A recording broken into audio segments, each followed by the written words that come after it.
Boker Tov, messieurs, Boker Tov. Semaine Be'ezrat Hashem qui va se transformer en semaine de joie. Amen. Jusqu'à Tisha B'Av, Biat HaMashiach. Reconstruction du Beth Amikdash. Anachnu ma'aminim, bnei ma'aminim. On est croyants, fils de croyants, monsieur. Alors écoutez bien. Il y a la Gemara dans Maseret Nedarim. Pe Aleph Amoud Aleph. Amar Rabbi Yehuda Amar Rav. Il a dit Rabbi Yehuda au nom de Rav. Maï dirtiv. Qu'est-ce qu'il y a écrit dans le verset? Mi ya'ish achacham be'yavin zot. Quel est l'homme intelligent pour comprendre cela? Quel est l'homme intelligent pour comprendre cela? D'abord, Zenishal Chachamim. Cette chose-là a été posée aux sages, la Nevi'im, aux prophètes, Vele Malacha Sharet et aux anges célestes. Velo Pirshu. Ils n'ont pas pu l'expliquer. Pirshu Akadosh Bochu Birvodo Beatzmo. Jusqu'à que Dieu lui-même nous l'a expliqué. Dirtiv, comme il y a écrit. Alma Avda Haaretz. Sur quoi est-ce que la terre d'Israël a été perdue? Sur quoi est-ce qu'on a perdu le Beth Amikdash le temps depuis 2000 ans? 2000 ans d'exil. 2000 ans qu'on n'a pas le Beth Amikdash, le temple à Jérusalem. 2000 ans que le peuple juif il est en exil. 2000 ans que le peuple juif il est piétiné, massacré, brûlé, cramé, craché. 2000 ans. Alma Avda Haaretz. Pourquoi? Sur quoi? Pourquoi on a perdu notre terre? Pourquoi on a perdu Beth Amikdash? Lama. Comme ça la Gemara elle pose dans Maseret Nedarim. On a posé la question à tout le monde, aux Rachamim, aux Nevi'im, aux sages, aux prophètes, aux Malaché Sharet, aux anges célestes. Personne n'a pu expliquer. Jusqu'à Kadosh Bochu Birvodo Beatzmo. Kadosh Bochu lui-même, Dieu lui-même. Et il répond à Hachem. Dirtiv, qu'est-ce que Dieu il a répondu? Yomer Hachem. Hachem il a dit, tu sais pourquoi? Al Ozam et Torati. Parce qu'ils ont délaissé ma Torah. Parce qu'ils ont abandonné ma Torah. Amar Rabbi Yehuda Amar Rav. Viens Rabbi Yehuda au nom de Rav. Ça veut dire quoi hein? Dieu il répond, voilà pourquoi on a perdu la terre d'Israël, voilà pourquoi on a perdu la Beth Amikdash, voilà pourquoi il a été détruit, voilà pourquoi on est en galou depuis 2000 ans. Tout ça pour ça? C'est bizarre. Amar Rabbi Yehuda Amar Rav. C'est quoi l'Azvam et Torati? Parce qu'on a délaissé la Torah, on a abandonné la Torah. Shelo Beichou Batorah Trila.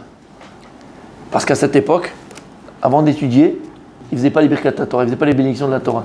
Asher Bacharbanu Mikol Ha'amim, Venatan Lenu et Torato. La deuxième? נתן תורתו, תורת אמת. בחיי עולם נטע בתוכנו. ברוך אתה השם נותן התורה. שלא בייחו בתורה תחילה, parce qu'ils ne faisaient pas les birkat à Torah. C'est léger là, pour 2000 ans. ויין שם להרן שבי בשם רבי יונה חסיד שכתב דליכורה מה הכריח את רב לפרש לא בייחו בתורה תחילה. הרי dans le verset qu'est-ce qu'il y a écrit?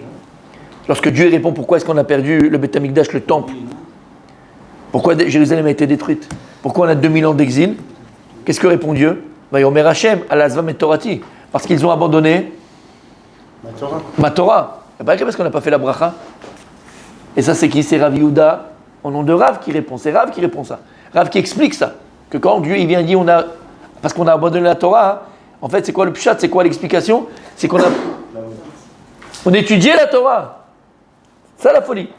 Ce sont des gens qui étudiaient la Torah. Il faut comprendre que c'était des Pentium 20 000. C'était des fusées. On ne te dit pas en fait qu'ils étudiaient pas la Torah. Il va dire qu'ils étudiaient la Torah. Et il te dit non, c'est quoi leur problème? Ils ne faisaient pas Birkat à Torah, les bénédictions de la Torah avant d'étudier. D'où tu sais ça? Amai lo piresh kepshuto. Omer Aran, Amai lo piresh kepshuto. Omer Aran, Amai lo piresh kepshuto. Pourquoi est-ce que Rav il n'a pas expliqué les paroles du prophète quand il dit que Dieu a répondu parce qu'on a abandonné la Torah? Parce qu'on a abandonné la Torah, c'est qu'on n'étudiait pas. Comme ça j'aurais expliqué, comme ça j'aurais dit. D'accord? Si je te dis pourquoi le Beth Amikdash a été détruit, le temple a été détruit, parce qu'ils ont abandonné la Torah. Moi, comment je comprends? Ils n'étudiaient pas. C'est ça, d'accord? Ils ne faisaient pas les lois de la Torah. Ils ne faisaient pas la mitzvot. D'accord? Il dit non, c'est pas ça. Il dit c'est pas ça. Parce qu'ils n'ont pas la bracha. Comment ils voient ça? Pourquoi ils nous disent ça? Ozvamet Torati, chez le Hamdou Torah, c'est tout, c'est simple. C'est comme ça que je leur expliqué. Non, ils disent ils n'ont pas fait la bracha avant. Ou Mefaresh Rabbeinu Yona. Et Rabbeinu Yona, il vient l'expliquer. Deim behemet lamdou, arezé dabar aniglé la haïn. Si maintenant, behemet, on parlait d'une génération qui étudiait, ça c'est quelque chose qu'on voit quand quelqu'un étudie. Tu le vois, il est assis, il a une Gemara ouverte, un Chumash ouvert. On le voit étudier. Oui ou non? Ok. Alors si tu me dis que en fait la raison c'est Al-Azvam El Torati, Dieu vient répondre parce qu'ils ont délaissé ma Torah, abandonné ma Torah. Ben ça, quand Dieu, d'abord on a demandé aux Névim, aux prophètes, on a demandé aux sages, on a demandé aux Malcha Asharet, ça c'est ce qu'on le voit, ils auraient pu répondre, ils auraient dû dire, c'est pourquoi? Parce qu'ils ne faisaient plus la Torah, ils auraient pu répondre ça. Mais on voit dans la Gemara, qu'est-ce qui s'est passé? Ils n'ont pas pu répondre. S'ils n'ont pas pu répondre, Hashma, c'est une chose qui ne se voit pas à l'œil nu. T'as compris mon Rabbi Daniel? T'as compris ce que ça veut dire? Si tu comprends pourquoi est-ce que Rav, il est sorti un peu du contexte. Il a écrit pourquoi est-ce que le Beth Mikdash a été détruit et tout ce qui s'est passé, la galoute, parce que Al-Azam et Torati, parce qu'ils ont abonné ma Torah, d'accord? Et lui il dit non, c'est quoi? Ils n'ont pas fait la bracha avant d'étudier. Il dit le Rabbi Yonah, d'où tu vois ça? Il n'y a pas écrit ça dans le texte. Et ils ont abandonné la Torah. Abandonné la Torah, ils n'ont pas fait la Torah, ils n'étudiaient pas, d'accord? Tu te dis non. Pourquoi tu ne veux pas dire ça? Parce qu'avant, la Gemara elle te dit, on a demandé d'abord aux sages, on a demandé d'abord aux Chachamim, on a demandé aux Nevi'im, on a demandé aux Malcha Asharet. Pourquoi il y a eu une telle chose? Pourquoi le Beth Mikdash a été détruit? Lama, d'accord? Sur quoi la terre elle a été perdue, la terre d'Israël? Si, Bémet, c'est parce qu'ils n'étudiaient pas. Ça, c'est des choses qu'on voit, ça. Donc ils auraient pu répondre. Ils auraient pu répondre. C'est pourquoi? Parce qu'ils n'étudiaient pas la Torah. Ça, on voit qu'ils n'étudiaient pas. D'accord ou pas? Donc s'ils n'ont pas pu répondre, c'est une chose qu'on ne voit pas. C'est pas l'ishma. Le fait de ne pas faire la bracha avant, ça veut dire qu'ils étudiaient pour le plaisir d'étudier ou bien pour social. C'est pas l'ishma. Alors ça, on va voir ce que ça veut dire, il ne faisait pas la bracha avant. Il a fait, attends, il a déjà par rapport à la question. Ça rejoint le nombre de Emouna. Aussi, attends, on va voir. On n'est pas dans la réponse là, on n'est pas pourquoi. On n'est pas dans la réponse. Là, on est dans le pourquoi de la Gemara déjà. On reste dans la. Après, oui, après on va voir les réponses. D'accord? C'est léger pour 2000. Attends, on va voir tout ça, on verra. D'accord? Là, on est pour comprendre. Pourquoi est-ce qu'on n'a pas pu répondre et pourquoi est-ce que Rav, lui, comme ça, il explique. Te dit, tiens, pourquoi ils ont fait la bracha avant? Alors, tu dis en fait, pourquoi? Parce que si Behemet, c'était Pshuto Kemashmao, on comprenait comme c'est écrit Mamash, parce qu'ils ont abandonné la Torah, ils n'étudiaient pas. Tout le monde aurait pu répondre à ça. On le voit qu'ils n'étudiaient pas. Les anges célestes, ils auraient pu voir qu'ils n'étudiaient pas, ils auraient pu le dire. Les Chacham, ils ont pu voir qu'ils n'étudiaient pas, ils auraient pu le dire. Mashma, c'est que on parle d'une génération qui étudiait la Torah. D'accord? Pas une génération qui étudiait la Torah. Et il vient te dire, ah, ils étudiaient, mais ils ne faisaient pas la bracha avant. Et ça, personne ne peut le voir. C'est quelque chose de personnel. Tu fais la bracha, tu le fais tout seul. Tout le monde ne faisait pas la bracha, Seigneur. Le rov, toujours un rov. Tout le monde va dire que les Chachamim de l'époque, Rabbi Akiva, tu ne fais pas la bracha. Mais le rov des Talmidei Chachamim, il ne faisait pas la bracha. Toujours d'après le rov. C'est clair? Alors écoutez bien. Moucharze, Piresh, Rav, Dainu, Lo, Shelo, Birchou. Et donc c'est pour ça qu'on te dit ici que Rav, il a dit, parce qu'ils n'ont pas fait les Birkot à Torah. Ça paraît comme quelque chose de surdimensionné. Parce qu'ils n'ont pas fait les Birkat à Torah avant, Avda, Haaretz, la terre d'Israël était perdue, le temple a été détruit, Makara. Dainu. Shachen, Askoub, Elimut Torah. Bémet, on parle d'une génération qui étudiait la Torah. Ils allaient le matin, ils partaient le soir très tard, ils étudiaient la Torah, matin, midi et soir. L'Amdou Torah, Kabouitim la Torah. Non seulement ils étudiaient la journée, même ceux qui travaillaient, ils avaient un moment de fixe d'études. Ah, Birkat Bacharbanu lo haïta lahem. Asher Bacharbanu lo haïta lahem. Par contre, voilà le problème. Avant d'étudier, pas de bracha. Pas de bracha. Bilichora, Ma'ara'ash. Et a priori, dit le Rav, Ma'ara'ash, pourquoi autant de bruit? Pourquoi autant de bruit? Ils n'ont pas fait la bracha avant, ok, c'est pas bien. Ils ont ils ont perdu une mitzvah tassée de Birkat Torah. Ils ont perdu une mitzvah positive de faire Birkat Torah. Ok. Alma Avda arrête. Sur ça, la terre d'Israël a été perdue. Ça paraît gros quand même, il dit le Rav. A tout tefilin de bracha, mais à quelle mitzvah? Si quelqu'un a mis les tefilin, il n'a pas fait la bracha, on considère quand même il a mis les tefilin. C'est pas me'akev. Mitzvot enan me'akvot, c'est un klal. Pardon, bracha enan me'akvot. Si tu n'as pas fait la bracha, tu n'es pas me'akev, tu as mis les tefilin. Mais sans la bracha, bon, tu as perdu la mitzvah ketikuna. Mais tu as mis les tefilin. C'est la niar tefilin, inarta tefilin. C'est pas me'akev. Enan brachot me'akvot, et ta mitzvot. C'est un klal dans la halacha. Les brachot, c'est pas me'akev et ta mitzvah. Ad kedekar shebiglalze et aved haaretz. Ad kedekar. Alors ok, ils n'ont pas fait la bracha avant d'étudier, mais ils ont fait l'imoud. Ils ont étudié quand même. Et on voit que la bracha, elle n'empêche pas la mitzvah. Donc il y avait eu la mitzvah de Limud Torah. On te dit non, pourquoi la terre a été perdue d'Israël? Elle a été détruite, elle a été conquise par les Romains. C'est pourquoi? Parce qu'ils n'ont pas fait la bracha avant. Mais quel rapport? On voit que la bracha, elle n'est pas meilleure qu'avec ta mitzvah. La bracha, elle n'empêche pas la mitzvah. Tu n'as pas fait la bracha sur les tefilines, tu as mis les tefilines, c'est pas grave. C'est pas grave. C'est grave parce que tu n'as pas fait la bracha. Tu as perdu la mitzvah qui est tikula. Ah ouais, tu as mis les tefilines. Donc ils ont étudié quand même. Tu as compris? C'est compliqué de comprendre ça. Tu es avec moi? Écoutez ce qu'il dit ici, c'est magnifique. Quelle différence alors avec les tefilines? Et la tefilin, en lo tanug ben achatam. On a expliqué 1000 fois. Mitzvot lav lehenot nitznu. Les mitzvot, elles n'ont pas été pour que tu aies un kiff. Si tu as un kiff quand tu es mitzvah, alvaï, tant mieux. Mais qu'est-ce qu'on a dit Shabbat? Kadosh Baruch Hu t'a dit, Tamid Yem Hashem Elokecha, tu mets. Que t'aimes pas, que ça te gratte pas, ça t'embête pas, ça te plaît pas. Nasem et Mishma, tu fais la mitzvah. Les mitzvot, elles n'ont pas été pour que tu en tires un profit, que tu as un kiff. Tu n'as pas le donné pour ça. Donc quand je mets les tefilines, quand tu mets tes lanières, tu as des frissons, tu as un truc qui passe dans le corps là, wouhou, ça te fait rien du tout, bébé. Tu mets parce qu'il faut mettre. Par contre, il y a fait. La reine, en abracha me'akevet. C'est pour ça qu'on dit que dans les tefilines, la bracha, elle n'empêche pas la mitzvah. Tu mets la mitzvah. En oneg, en ta'anoug. Ma shen ken batoire, ma shen ken batoire agdoisho. Hein? Par contre, dans la Torah, Limud Torah, c'est pas pareil. Yesh ta'anug gadol belimud Torah. Yesh ta'anug gadol. Je répète. Yesh ta'anug gadol belimud Torah. Yesh ta'anug gadol belimud Torah. On a un kiff énorme dans l'étude de la Torah. On a un kiff énorme, un profit énorme, une ana'a, un kiff énorme dans l'étude de la Torah. Bekushot vetirutzim. Quand tu es dans ta Gemara, et la Gemara elle pose Kashia, et toi tu es là, tu dis mais non, mais oui, mais non. Qu'est-ce que c'est bon? T'as compris l'allusion, d'accord? Lui il comprend, lui il comprend, lui il est en plein dedans, lui. D'accord? Calme-toi. Quand tu as des kushot, quand tu tirutzim, quand tu as une kushia sur Tosfot, kushia, toi tu parles une kushia, quand tu ne comprends pas un Tosfot, mais après tu comprends ton Tosfot, Eze ta'anoug, quel kiff, quel plaisir tu as. Tu as un Orachem HaKadosh sur la paracha, et il est corsé, il est compliqué, mais tu te casses la tête, et tu comprends le Orachem HaKadosh, il t'a éclairé la paracha. Eze ta'anoug. Limud Torah, yesh ta'anoug, il y a un kiff, il y a un ana'a. Ou bechokma nifla'a sheba, l'intelligence divine qui se trouve dans la Torah. Ah, quel ta'anoug, la limud Torah, yesh lo ta'anoug. N'oubliez pas ce que je vous ai dit. Il y a un livre qui s'appelle le Higletal, magnifique, sur la Gemara. Et là-bas, dans son introduction, il ramène la Gemara qu'on vient de ramener. Mitzvot, lav lehenot nitnu. Les mitzvot, écoute bien Méron, les mitzvot, elles n'ont pas été pour qu'on en profite. Aval, il y a une mitzvah où c'est le etzem de la mitzvah. C'est l'essence même de la mitzvah.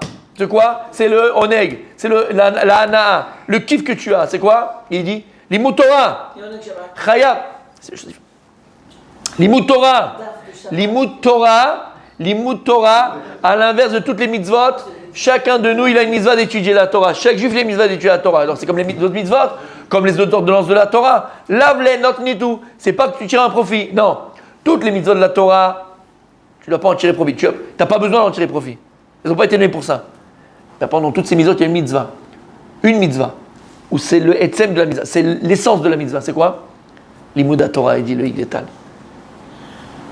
Mais Limud Torah, t'as chayav lehenot, t'as tzarich lehenot. Tu dois retrouver le goût du limud. Mais gam et Agada, quand on fait des agadot, quand on fait des histoires dans la Gemara, avec Rabban Gamliel, qu'ils l'ont enlevé dans le Beth Midrash, et après ils ont mis Rabbi Elazar ben Azaria à sa place, et ils ont ajouté des bancs. Il y a 300 bancs, il y a 600 bancs, 400 bancs, 700 bancs. Mazé Michel, comme il y avait 2 bancs. Mais tout ça, il y a du moussar askel, il y a du moussar extraordinaire, il y a de l'éthique, il y a de la droiture, il y a de l'esprit, il y a de la hashkafa. C'est tellement matok midvash. Velou, em lamdou et Torah le'avdil, kmo shomdim chokhma ivanit. Mais à cette époque, mon tzaddik, eux, Badaï qu'il y avait l'Imoud Torah, Badaï qu'ils étudiaient la Torah, on en a fait des universités de Torah. Universités de Torah. Exactement de la même manière, tu vas apprendre médecine, tu vas apprendre la philosophie grecque, tu vas apprendre l'anglais. Et alors ils ont fait, il y a jusqu'à aujourd'hui, tu veux qui veut, il peut étudier le Talmud.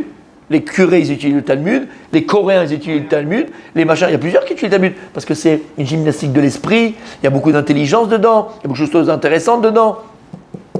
Chaz v'shalom. À cette époque-là, il dit le Rav, c'est ça le problème qu'ils avaient. Ils étudiaient la Torah, ils étudiaient matin, midi et soir. Mais ils étudiaient ça comme un universitaire, comme des mathématiques, comme une philosophie, comme une matière. Ou que philosophia, dans l'université, comme il dit ici. Mais c'est quoi le but de l'étude de la Torah, mon tzaddik? Qui va nous le dire? L'ilmod velelamed. L'ishmor velasot. C'est d'étudier, d'enseigner, de garder et d'accomplir et de faire. Voilà, elle est là. Pourquoi la Torah? La Torah, c'est pas simplement une philosophie. C'est pas une pensée que tu veux pas, que tu acceptes pas. La Torah, elle est. La Torah, elle est là pour que tu l'étudies, pour que tu la transmettes, pour que tu la gardes et pour que tu l'accomplisses. Voilà le but de l'étude de la Torah. Si tu étudies la Torah tous les matins et tu es là tous les matins, et comme je dis, depuis 20 ans et pendant 20 ans, tu resteras le même, tu es un pauvre type. Tu es exactement comme cette génération d'il y a 2000 ans, Habibi. Ils étudiaient la Torah, attention, ils connaissaient tout par cœur, c'était des monstres. Ils faisaient des thèses. Ils faisaient des thèses de Torah, ils faisaient des thèses, d'accord, sur le loulav, ils faisaient des thèses sur les tfilines, ils faisaient des thèses sur des thèses à l'achik. Et à part ça, dans leur vie, comment ils étaient? Des doubles zéros. Des doubles zéros. Ce qu'on a expliqué hier un peu dans le cours de Shabbat, la différence entre avoir et savoir. Avoir, ils avaient de la Torah. Ils avaient de la Torah, ils avaient énormément de Torah. Avoir, ils avaient. Tu étais là hier? Tu te rappelles la différence entre avoir et savoir? Ils avaient de la Torah, mais ils ne savaient pas la Torah. Et c'est ça toute la différence. Il y a des gens qui sont dans l'avoir. J'ai. Dans tout.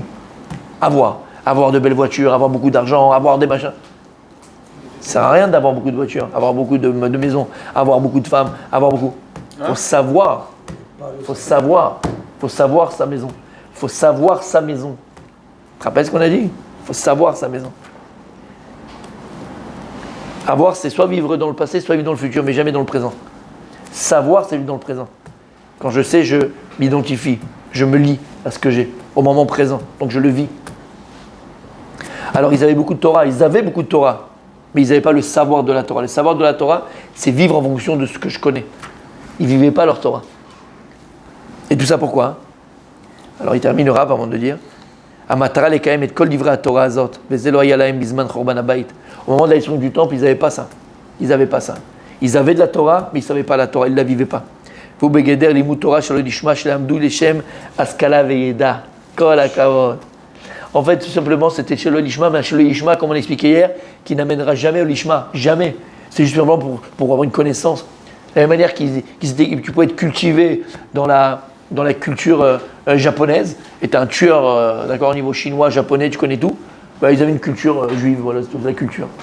À part ça, ils mangeaient du porc, le casino, les gonzesses, Las Vegas, petit billet par-ci, petit billet par-là, la danseuse espagnole. Qu'est-ce qu'on s'en fout? On peut connaître beaucoup de Torah, mais alors qu'est-ce que ça vient maintenant m'obliger à? Ça m'oblige en rien. Ça m'oblige en rien. Je connais de la Torah, j'ai de la Torah, mais je ne la sais pas, la Torah.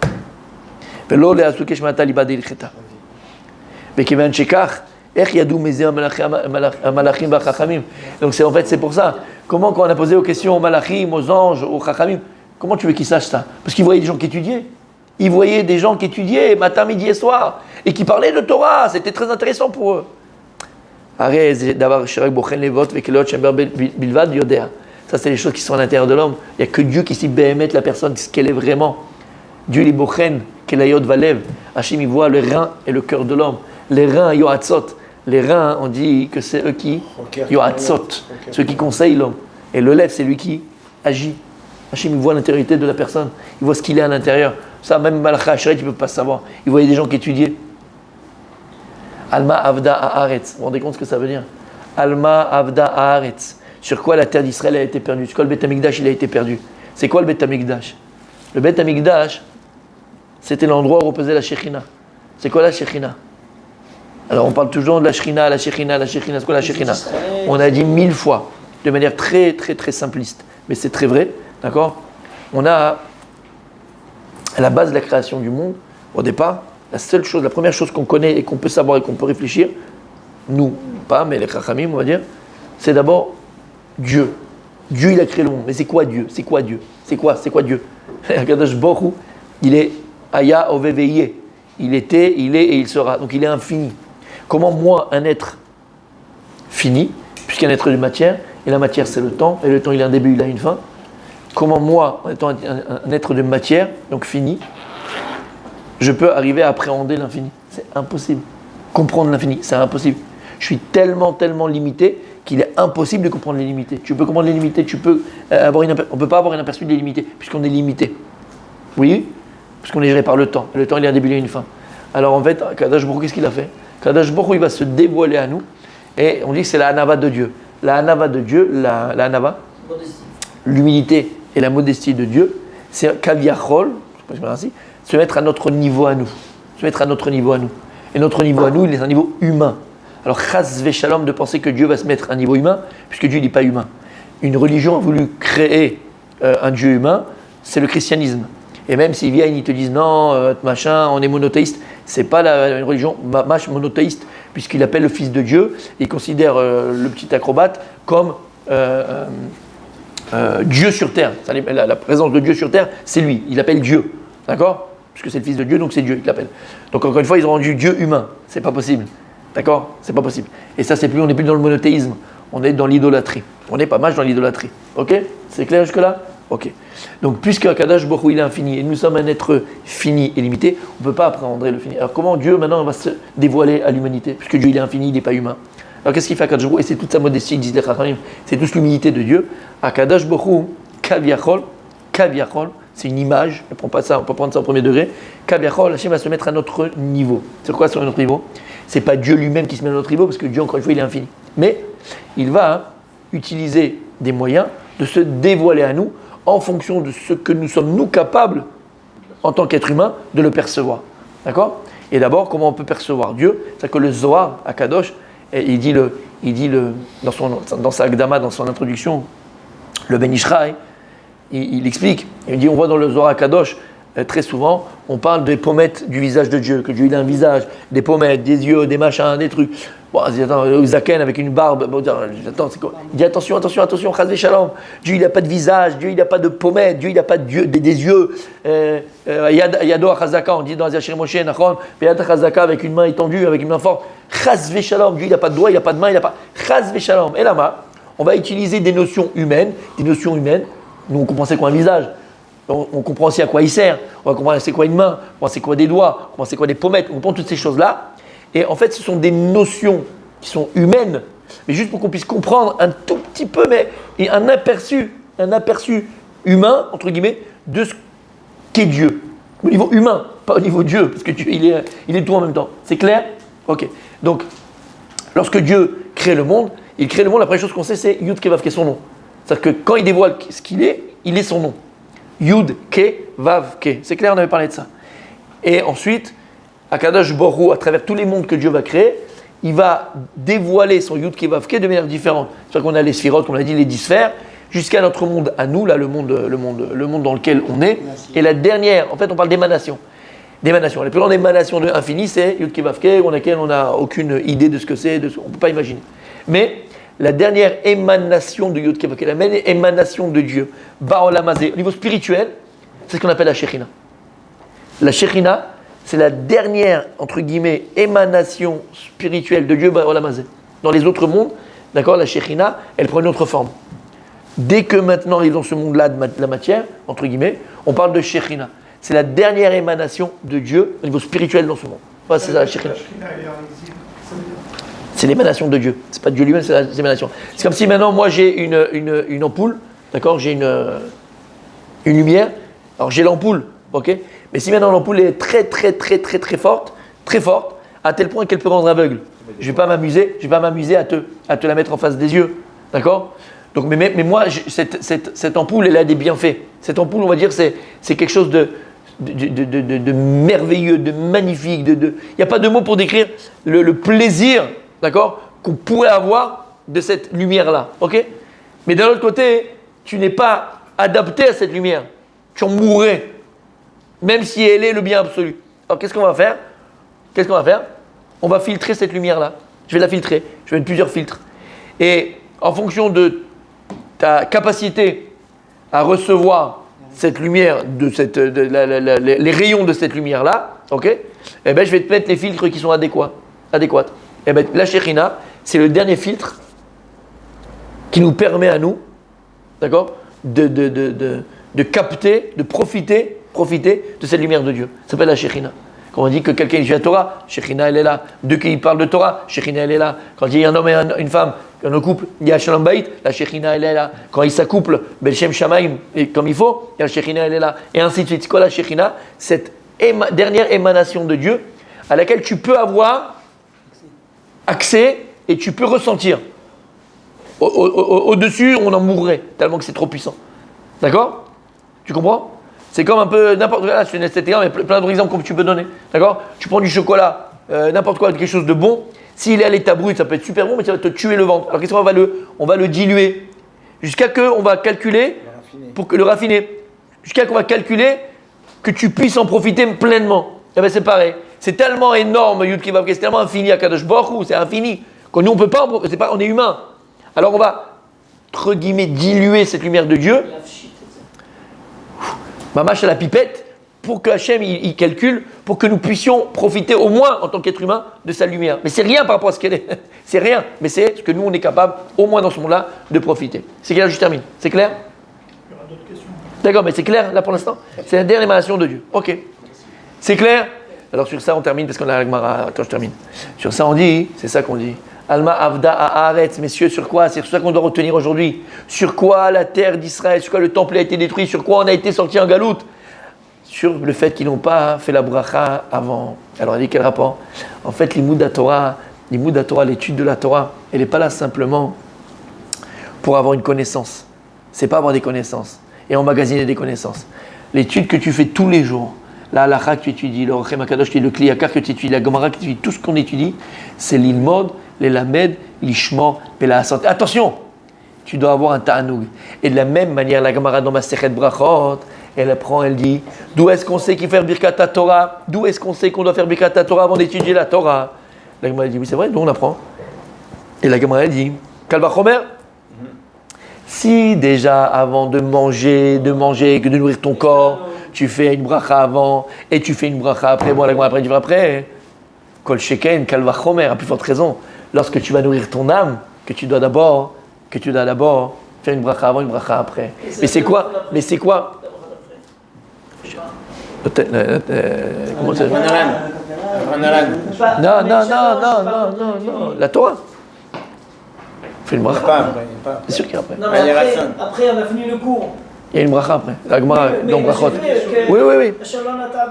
Ça c'est autre chose. Non, ça c'est autre chose. Alors on l'a fait pas la bracha d'après? Il y a une bracha après. On l'a jamais fait? Quand tu fais la Torah, tu fais pas une bracha après? C'est celle-là qu'on parle la bracha après. Quand tu montes à la Torah. Jonathan, il a fait. J'en veux plus. Ça inclut les limoutes qu'on va faire après? Mais Vadaï, c'est Birkat Torah après, bien sûr.